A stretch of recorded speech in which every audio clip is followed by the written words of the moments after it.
Hey everyone, Patrick Jackson with Mann Mortgage here with this week's market update. Today is Thursday, August 4th, and it's about 11:45 on the West Coast. The last week had been a little bit of a roller coaster for mortgage rates. We headed off a positive trend after the Fed raised their rate last week, and that went through Monday. Tuesday, however, was a bit of a bloodbath, and we gave back a lot of the gains we had gotten over those last few days. Mainly that happened. We had some positive job numbers came out. And then the Fed came out with some comments about, trying to avoid recession. And really what this comes down to is what is worse for our economy, inflation or a recession. So on one side, you have inflation, where right now that's where a lot of us are dealing with, where prices are high and the cost of living is so high because gas prices and food and everything is so high. So you have that on one end. And really what that's caused by is too much demand and not enough supply. So the Fed, by raising their rate, is basically trying to discourage demand and get those a little bit back more in line and reduce inflation. The problem with discouraging demand in that situation is, companies are going to start to feel that, and they might start laying workers off across the board. If that starts happening, when we see our unemployment rate spike, that could send us into recession. So what the Fed would like to do is try to thread the needle in between those two options. They want to get inflation under control and at the same time avoid a recession. Historically, that has always been not possible. Anytime this cycle has happened, inflation kicks in, Fed raises the rates, Fed gets inflation under control, we go into recession, stock market crashes, all that kind of stuff. So the Fed wants the best of both worlds. They want to get inflation under control, avoid recession. Time will only tell. One thing we should take a look at is tomorrow we're getting a BLS job report. They're expecting about a $600,000 job increase for the month, and for the unemployment rate to stay at 3.6%, which it would be 6 straight months at that point. There's a good chance we might see that tick up. We've seen job freezes. We've seen unemployment claims weekly start to tick up a little bit. So the unemployment rate might come in higher than that 3.6, and that would definitely be something that would affect the markets tomorrow and going forward.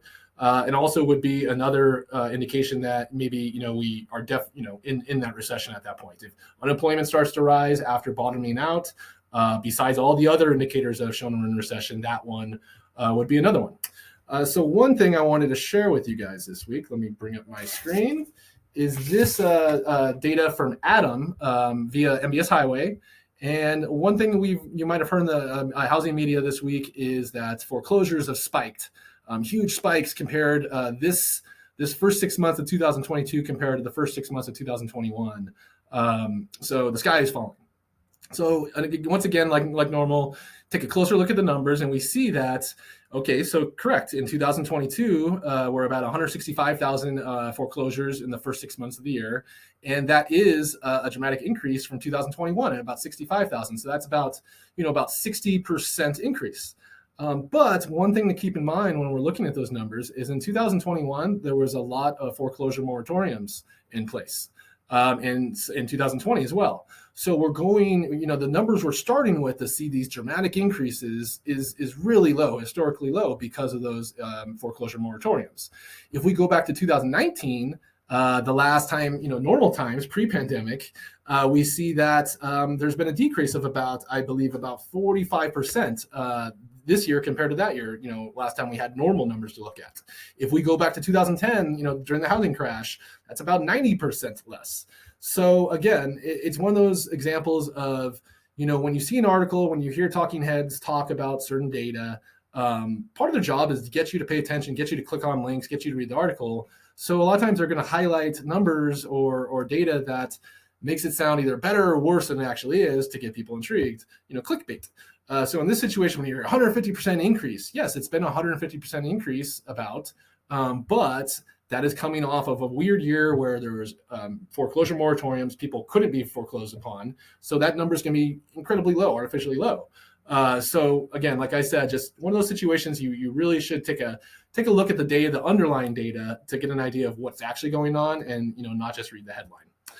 Let me get back out of here. So besides that, I just wanted to, let you guys know once again, if you guys had any questions, please reach out. If you wanted to discuss anything I discussed in these videos, if you had some clients that want to discuss a loan option, Like we've talked about before, if we do head into this recession, you're going to start seeing people maybe taking advantage of that equity they have in the homes, which, is one reason why those foreclosures are going to probably stay low, is people have a lot of equity.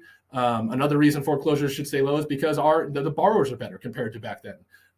We put them through the ringer a little bit more. Our underwriting guidelines are a lot more strict. And so people are in better positions than they were, pre-housing crash and during the housing crash. So once again, if you guys need anything at all, please do not hesitate to reach out. I hope you guys have a great week and have a great day. Thanks a lot. Bye-bye.